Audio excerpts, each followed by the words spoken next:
Montañas Apalaches, Tennessee, octubre de 1917. La llamaban tonta por cavar su propia tumba.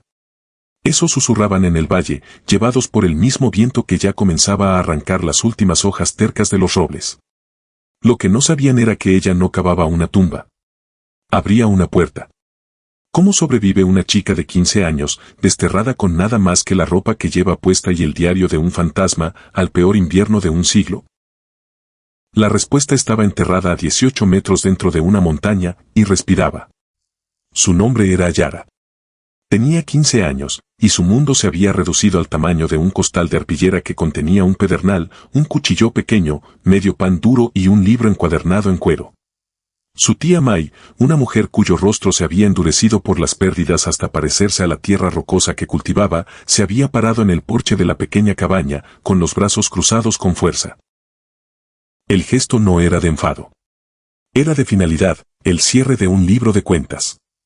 Se acerca otro invierno, muchacha, dijo, con la voz plana, desprovista de la lástima que había impregnado sus palabras durante el año pasado.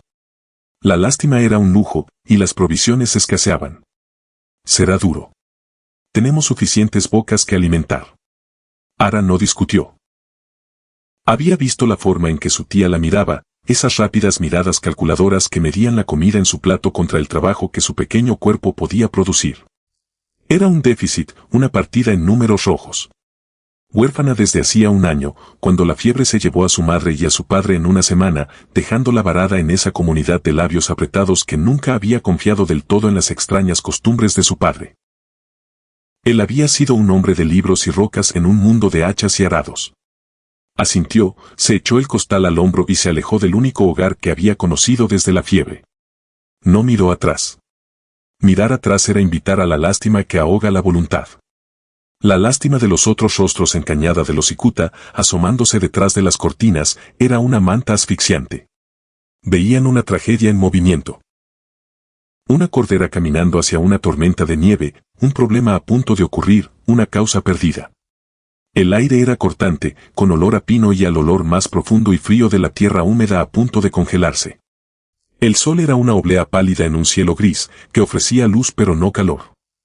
El calor era un mentiroso. Prometía una suave tarde de otoño mientras el viento que serpenteaba montaña abajo hablaba de la verdad de lo que se avecinaba. El frío tenía intención de matar. No era una fuerza de la naturaleza. Era una inteligencia con un único propósito metódico. Durante 2 días vagó. Siguió senderos de ciervos, con los pies entumecidos en sus botas desgastadas. Comió el último del pan, masticando cada bocado hasta convertirlo en una pasta insípida, extrayendo cada última caloría. Por la noche, se acurrucaba en lechos de hojas caídas, enrollándose en una bola apretada, el frío filtrándose en sus huesos como un tinte. Era un pequeño parche de calor que se desvanecía en un vasto desierto refrigerado. Al tercer día, la desesperación le dio una idea. No era suya, en realidad. Era de su padre. Sacó el diario de su costal. El cuero estaba agrietado. Las páginas amarillentas olían a humo de pipa y tinta seca. Su padre, un geólogo de una ciudad del este, había llegado a esas montañas persiguiendo teorías sobre su formación. Llenó ese libro no con relatos de cosechas o sermones, sino con intrincados dibujos de estratos rocosos, notas sobre depósitos minerales y extrañas observaciones casi místicas sobre la tierra misma. La comunidad lo llamaba el mirador de rocas. Encontraban sus silenciosos golpes con el martillo, su cuidadosa colección de piedras sin valor, una forma peculiar de locura. Pero él le había enseñado a Ara a ver el mundo de otra manera. No como una superficie que despejar y cultivar, sino como algo vivo con una historia, con venas, huesos y aliento. Pasó las páginas con dedos entumecidos y torpes. Pasó por bocetos de afloramientos de granito que parecían gigantes dormidos y secciones transversales de colinas que mapeaban vetas de cuarzo como rayos congelados en piedra. Y entonces lo encontró. Un mapa toscamente dibujado de la cresta norte, un lugar que los lugareños evitaban. Decían que el suelo era demasiado inestable, la casa demasiado escasa. En el mapa, un solo punto estaba marcado con tinta roja desvaída. Al lado, su padre había escrito, Thermopylae Manor. La montaña respira aquí. Calor desde lo profundo de la tierra. Una exhalación constante. Imperceptible en verano, un salvavidas en invierno. Recordó que él hablaba de ello, con los ojos brillando de una pasión que nadie más entendía. Hablaba de respiraderos geotérmicos, de agua sobrecalentada por el núcleo del planeta que encontraba su camino a la superficie a través de fisuras en la roca antigua. Decía que los primeros colonos, los anteriores a las cabañas de troncos y las estufas de hierro, conocían esos lugares. Eran secretos que la Tierra solo contaba a quienes sabían escuchar. Ara miró hacia la cresta. Era una muralla formidable de roca gris y pinos raquíticos. Parecía muerta. Parecía fría. Pero el diario era lo único que le quedaba de él. Era un testimonio de un tipo diferente de sabiduría, una que había sido desestimada como necedad. No tenía nada que perder confiando en él. Le llevó el resto del día a encontrar el lugar. Los puntos de referencia en el mapa eran sutiles. Una roca partida con forma de corazón. Un trío de abedules creciendo en un grupo antinatural. Finalmente, encontró la grieta. Era casi invisible.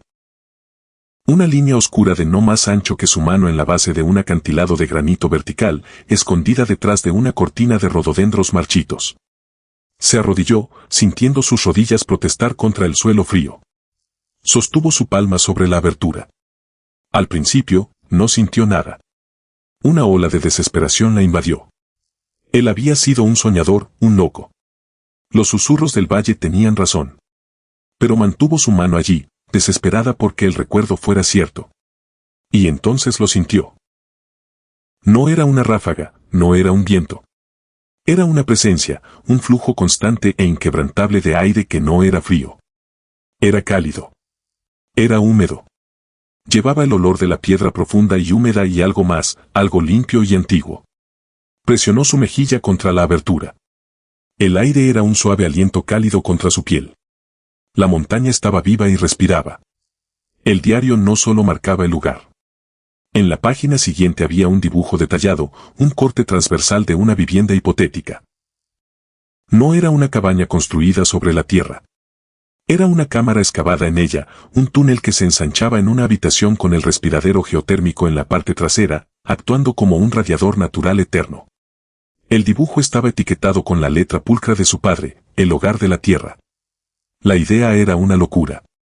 Era una chica de 15 años con un cuchillo pequeño y un pedernal.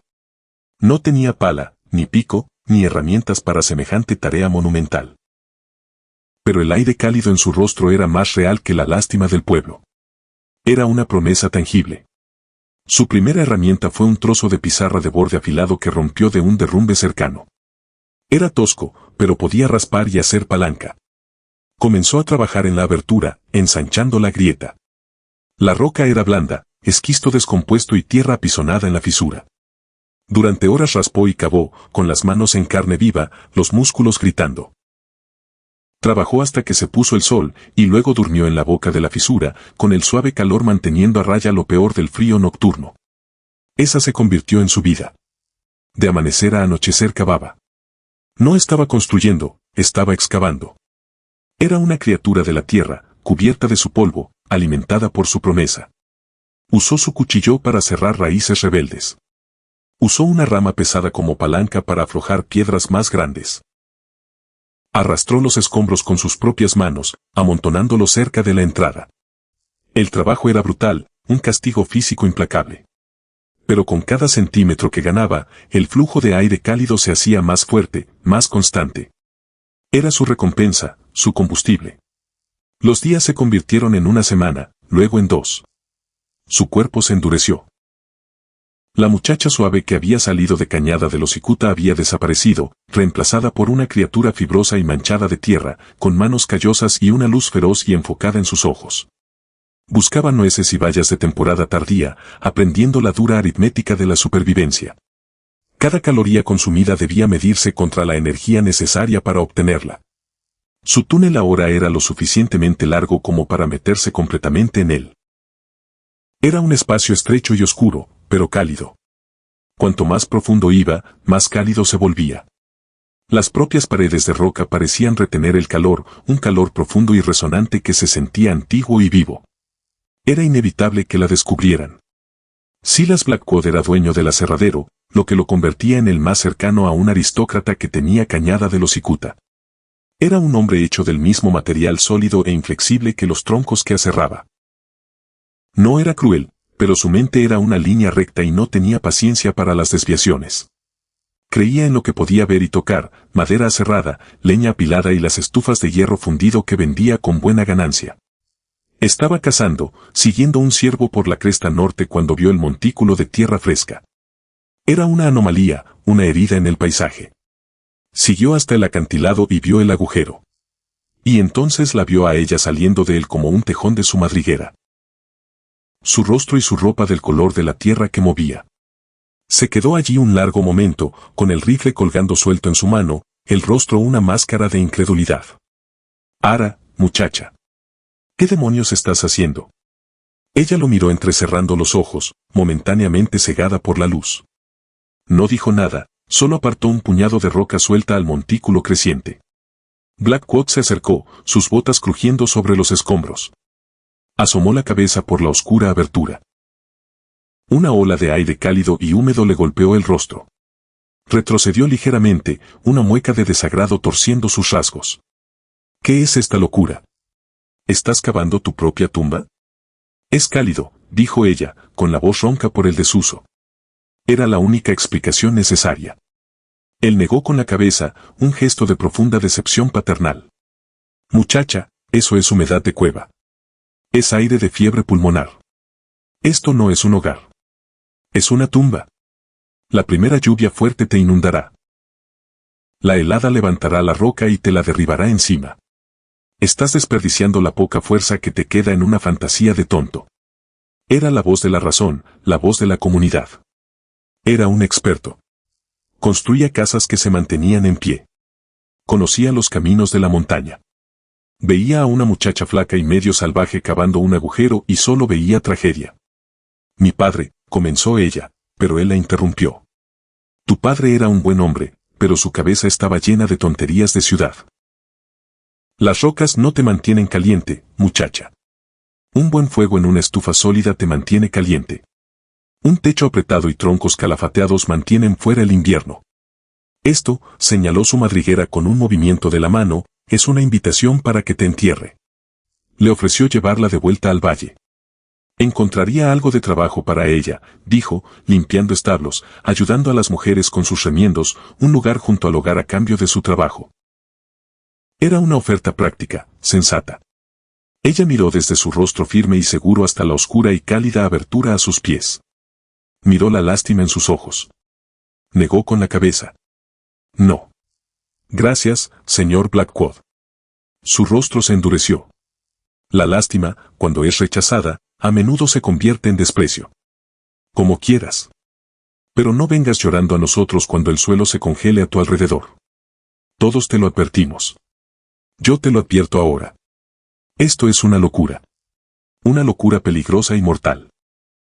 Se dio la vuelta y se alejó, una figura sólida y erguida contra el cielo gris. No miró atrás. La historia de la madriguera de Ara se extendió por Cañada de los Cicuta como un contagio.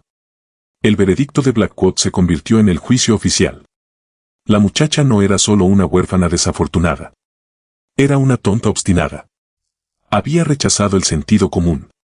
Había rechazado la ayuda.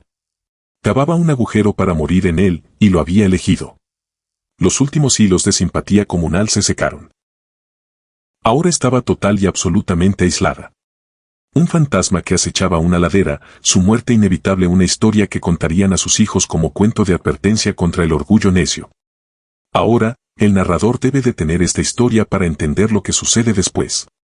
Deben entender la diferencia entre un grito y una historia. Deben entender la física del calor. El mundo de Salas Blackwood estaba construido sobre el principio del grito. Sus cabañas de troncos, por toda su belleza rústica, eran sumideros térmicos. La madera, incluso los troncos gruesos cortados a mano, es un mal aislante. Su valor R, la medida de su resistencia al flujo de calor, es bajo. El calor la atraviesa con relativa facilidad. El frío del exterior se filtra hacia adentro y el calor del interior se escapa. El calafateo entre los troncos, hecho de barro y musgo, se encogía y agrietaba, creando docenas de pequeñas corrientes de aire invisibles que llevaban el calor a través de silenciosas corrientes de aire. El corazón de su cabaña era la estufa de hierro fundido. Era un dios hambriento. Exigía tributo en forma de roble y nogal partidos, consumiéndolos con un rugido feroz. La estufa funcionaba principalmente por convección. Calentaba el aire directamente a su alrededor, que luego subía al techo. Esto creaba un ciclo. El aire caliente se acumulaba inútilmente cerca de las vigas mientras el aire frío y denso se hundía hasta el suelo, enfriando a los habitantes desde los pies hacia arriba. Para sentir calor, tenías que estar prácticamente encima de la estufa, en el horno de su calor radiante. Muévete a 3 metros y el frío ambiente te reclamaría. La estufa gritaba su calor, una declaración de guerra temporal, violenta e increíblemente ineficiente contra el frío. Era un arma, y como cualquier arma, era inútil en el momento en que dejabas de alimentarla con munición, en el momento en que el fuego se apagaba, la cabaña comenzaba su rápido e inexorable regreso a la temperatura exterior. Era una batalla constante y agotadora. La creación de Ara, el hogar de tierra, se basaba en un principio completamente diferente. No era un grito. Era una historia contada lenta y continuamente. El diario de su padre lo llamaba a hacer que la tierra pague alquiler. El primer principio era la energía geotérmica. En lo profundo de la Tierra, el núcleo del planeta mantiene una temperatura constante y masiva. Este calor irradia hacia afuera, calentando la roca y el agua subterránea atrapada en ella. En áreas geológicamente activas como los Apalaches, las fisuras en la roca permiten que este calor escape, a menudo como vapor o aire cálido cargado de minerales. El respiradero que Ara había encontrado era un radiador natural de baja potencia que funcionaba las 24 horas del día, los 7 días de la semana, durante milenios. Nunca se quedaría sin combustible. El segundo principio, y más crítico, era la masa térmica. A diferencia del aire en la cabaña de Blackwood, que no puede retener el calor, las toneladas de roca y tierra densa que rodeaban la vivienda de Ayar eran una magnífica batería térmica. La roca tiene una masa térmica muy alta. Se calienta lentamente, pero una vez caliente, también se enfría lentamente, irradiando su energía almacenada durante un periodo muy largo. El flujo constante y suave de aire cálido del respiradero no solo calentaba el aire de su cámara. Calentaba lenta, penosamente, la propia roca. Cada centímetro cuadrado de las paredes, el suelo y el techo de su madriguera absorbía calor, lo almacenaba, convirtiéndose en una fuente de calor radiante y suave. No vivía en un espacio calentado por algo. Vivía dentro del calentador. El calor no la golpeaba desde una sola dirección. La envolvía. El suelo era cálido. Las paredes eran cálidas. No había corrientes de aire, ni puntos fríos. La temperatura estable de la tierra profunda significaba que su refugio era fresco en verano y, más importante, cálido en invierno. Era un acto de profunda eficiencia, de trabajar con un sistema natural masivo en lugar de luchar contra él con uno pequeño y artificial. La estufa de Blackwood gritaba. El hogar de Ara contaba una historia. Antes de ver cómo este choque entre la lógica hecha por el hombre y la sabiduría natural se desarrolla en el corazón de la tormenta, quiero saber de ti. ¿Cuál es el truco de supervivencia más ingenioso que hayas escuchado? ¿Algo que parezca una locura pero que realmente funcione? Dímelo en los comentarios. Y si encuentras valor en estas historias de conocimiento olvidado, tómate un momento para suscribirte. Te asegura que no te perderás el próximo viaje al pasado. A finales de noviembre, la vivienda de Ayar estaba completa. El túnel inicial, de unos 4.5 metros de largo, se abría a una pequeña cámara circular de unos 3 metros de diámetro. El techo era lo suficientemente alto como para que ella pudiera ponerse de pie en el centro. Al fondo de la cámara estaba la fuente, la fisura, ahora despejada de escombros, de la que el aire cálido suspiraba sin cesar. Incluso había tallado un pequeño nicho en la pared para usarlo como despensa y otro para dormir. Con arcilla de un lecho de arroyo, había moldeado un pequeño horno rudimentario cerca de la entrada, usando el tiro natural para sacar el humo al exterior. Era solo para cocinar. No necesitaba fuego para calentarse. La entrada estaba cubierta con un parche de pieles de ciervo que había recuperado y curtido ella misma. Lo había logrado. Había construido un hogar extraño, oscuro y de tierra, pero un hogar al fin y al cabo. Era silencioso, quieto y siempre, imposiblemente cálido. Entonces el cielo se desplomó. Comenzó no con nieve, sino con un frío tan profundo que se sintió como una presencia física. El aire se volvió quieto y pesado. El sonido mismo del mundo pareció cambiar, volverse quebradizo y tenue. El arroyo se congeló por completo en una sola noche. Los árboles gemían, su savia congelándose y expandiéndose en su interior. Los ancianos del valle miraban al cielo, a ese extraño color amoratado de las nubes, y sentían un miedo primigenio. Este no era un invierno normal. Esto era una sentencia. La nieve comenzó a caer un martes por la mañana. No era una nevisca suave. Era un diluvio vertical, espeso y silencioso, de blanco. Cayó sin pausa durante 3 días. Enterró cercas, luego cobertizos, luego las ventanas inferiores de las cabañas. El viento llegó con ella, un avancée que no cesaba de gritar, que esculpía la nieve en montículos monstruosos y metía el frío en cada grieta y rendija del mundo hecho por el hombre. La gran helada de 1917 había llegado. Cañada de los Cicuta quedó aislada del mundo. Cada familia, una isla en un mar de blanco. Dentro de la robusta cabaña de Saddles Blackwood se libraba una guerra. La gran estufa de hierro fundido en el centro de la sala principal brillaba de un rojo opaco, su vientre lleno de su mejor roble sazonado. Devoraba la leña con un apetito insaciable. Silas la alimentaba constantemente, el sonido metálico de la puerta de hierro un contrapunto rítmico al aullido del viento exterior. Sin embargo, el frío estaba ganando. Su esposa, Mary, y sus 2 hijos pequeños estaban acurrucados junto a ella, envueltos en cada colcha y manta que poseían. Su aliento formaba nubes en el aire. El calor de la estufa subía directamente a las vigas, dejando el suelo como una lámina de hielo. Las paredes, a pesar de tener centímetros de tronco macizo, estaban lo suficientemente frías como para formar una capa de escarcha en el interior.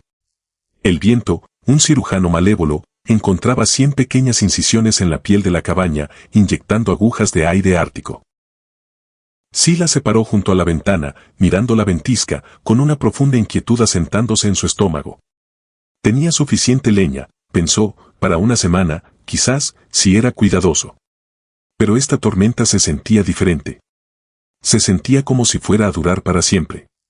Era el hombre más próspero del valle, su cabaña la mejor construida. Si él estaba luchando, ¿qué estaba pasando en las casas más endebles de sus vecinos? Y entonces pensó en lo que trataba de apartar. ¿Qué había sido de la muchacha tonta de la cresta? Sintió un punzada, no de culpa, sino de una certeza sombría. Él la había advertido. La naturaleza había pasado su brutal sentencia sobre su locura. A 18 metros dentro del corazón de granito de esa misma cresta, Ayar estaba remendando un desgarrón en su camisa. Estaba sentada en un suelo de piedra lisa y cálida, vistiendo solo un sencillo vestido de algodón. El aire a su alrededor era quieto y húmedo, con el olor limpio de la tierra. Una sola lámpara de sebo proyectaba un resplandor parpadeante sobre las paredes de roca, que estaban agradablemente cálidas al tacto. El único sonido era el débil y suave silbido del aire de la fisura, un sonido que había llegado a asociar con la seguridad absoluta. Tenía una pequeña reserva de bayas secas, pescado ahumado del arroyo y galletas duras que había horneado. No era un festín, pero era suficiente. No tenía noción de la furiosa ventisca exterior. Su mundo era un capullo de calor silencioso, constante y envolvente. No había batalla allí. No había enemigo. No había construido una fortaleza contra el invierno. Simplemente se había hecho a un lado y lo había dejado pasar. No luchaba contra la montaña. Era una invitada en su corazón. Durante 7 días, la tormenta rugió. Al 8º día, la ventisca amainó, pero el frío permaneció, más profundo y amargo que antes.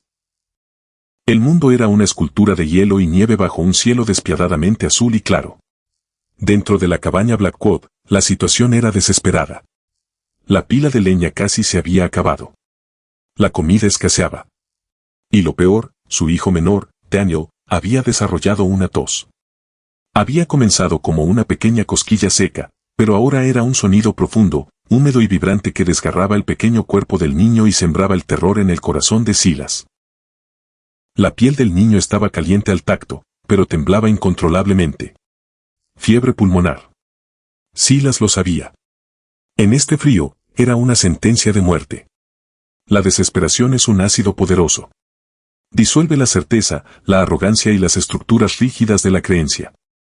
Silas miró su menguante pila de leña, a su hijo enfermo, a la escarcha en las paredes de su hermosa y sólida casa, y los cimientos de su mundo comenzaron a resquebrajarse. Toda su experiencia, todo su trabajo duro, toda su sabiduría convencional lo habían abandonado. Y el pensamiento de la muchacha regresó. Ya no era un pensamiento de satisfacción sombría, sino una astilla de curiosidad irracional e insana. Sabía que estaba muerta. Debía estarlo. Nadie podía sobrevivir a esa tormenta en un agujero en el suelo. Pero, ¿y si no lo estaba? ¿Y ese imposible aire cálido que había sentido? Tenía que saberlo. Impulsado por una fuerza que no entendía, parte desesperación, parte un amanecer de una duda terrible y aterradora en todo lo que siempre había creído, decidió ir a verla. Se envolvió en cada capa de lana y piel que poseía. Le dijo a su esposa que iba a tratar de despejar un camino hasta el cobertizo de la leña, una mentira que ella estaba demasiado agotada y preocupada para cuestionar. El viaje fue una pesadilla. La nieve le llegaba a la cintura. En algunos lugares, al pecho. El aire era tan frío que quemaba sus pulmones con cada respiración. Le llevó más de una hora recorrer una distancia que normalmente caminaba en 10 minutos. Llegó a la base de la cresta, con el cuerpo gritando de esfuerzo, la barba una máscara sólida de hielo. Buscó el lugar donde la había visto, esperando no encontrar más que un enorme ventisquero. Una lápida blanca para una muchacha tonta. Pero vio algo más. Un pequeño parche oscuro en el vasto lienzo blanco. Un área alrededor de la base del acantilado donde la nieve no solo estaba ausente, sino derretida. En el centro de ese parche, una pequeña columna de vapor se elevaba en el aire glacial como el aliento de alguna bestia en hibernación. Su corazón golpeó con fuerza contra sus costillas. Era imposible. Avanzó a trompicones a través de los últimos metros de nieve, con la mente dando vueltas. Llegó a la entrada. El montículo de tierra excavada estaba enterrado, pero la entrada en sí, cubierta por las pieles de ciervo congeladas, estaba despejada. Podía sentirlo, un calor suave y persistente que irradiaba de la abertura, manteniendo a raya la ventisca. Con mano temblorosa, apartó la rígida piel. No lo golpeó una ráfaga de frío, sino una ola suave y silenciosa de calor y humedad. Olía a tierra húmeda, a pan horneado y a vida. Parpadeó, con los ojos esforzándose por adaptarse del deslumbrante resplandor blanco al interior oscuro. Y la vio a ella. Estaba sentada en el suelo, moliendo hierbas secas con una piedra. No estaba envuelta en pieles.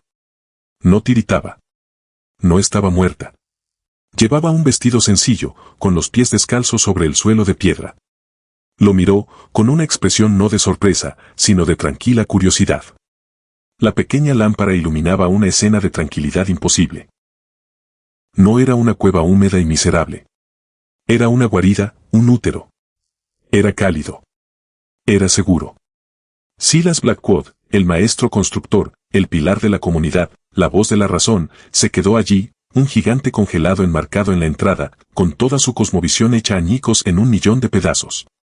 El frío de su ropa creaba una niebla al encontrarse con el aire cálido de la cámara. Miró las paredes lisas y cálidas, la absoluta quietud del aire, a la muchacha sana y tranquila ante él. Intentó reconciliar el mundo aullador y asesino que acababa de atravesar con la profunda paz de este espacio imposible. No pudo. Se quitó un guante y extendió la mano, presionando la palma contra la pared de roca a su lado. No solo no estaba fría. Estaba caliente. Un calor profundo y vivo que parecía fluir de la propia piedra. La prueba era irrefutable. Era real. Toda su certeza, toda su arrogancia, todas sus lecciones sobre la locura y la necedad se desmoronaron. Quedó con nada más que la herida abierta y sangrante de su propia ignorancia. Miró a la muchacha, a la niña que había condenado, y todo lo que pudo articular fue una sola palabra rota. ¿Cómo? Ayar miró al hombre poderoso, ahora reducido a un caparazón tembloroso y desconcertado. No vio triunfo en su derrota. Solo vio su barba congelada, la desesperación en sus ojos y el profundo resfriado que se aferraba a él. Se levantó, caminó hacia un pequeño montón de pieles y le echó una sobre sus anchos hombros temblorosos. Luego fue a su pequeño horno de arcilla, del que emanaba olor a pan. Sacó un pequeño pan caliente y partió un trozo. Se lo ofreció. Su estufa grita para mantener el frío fuera, dijo ella, con voz tranquila y clara. Mi hogar cuenta una historia para invitar al calor a entrar. Él tomó el pan, con la mano temblorosa. No entendió las palabras.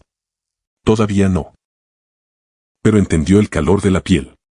Entendió el calor imposible del pan en su mano, y entendió el simple e incondicional acto de generosidad de la muchacha a la que había despreciado. Había llegado esperando encontrar una tumba, una confirmación de su propia sabiduría. En cambio, había encontrado un milagro y la prueba devastadora de su propia locura. Lloró. Grandes lágrimas silenciosas que se congelaron en sus mejillas. Le contó lo de su hijo. Habló de la tos, la fiebre, la menguante pila de leña. Contó su historia no como una exigencia, sino como una confesión. Ayar escuchó. Cuando terminó, ella simplemente dijo: «Tráelo aquí». Ese día, Salas Blackwell cargó a su hijo pequeño a través de la nieve de regreso a la tierra. Trajo a su esposa, Mary, también. Cuando ella entró en el calor, su rostro mostró el mismo asombro incrédulo que el de su esposo. Hicieron una cama para Daniel cerca del fondo de la cámara, donde el aire era más cálido. Durante 3 días, vivieron en el abrazo de la montaña. En el calor constante y húmedo, la respiración del niño se alivió. La fiebre desaparece.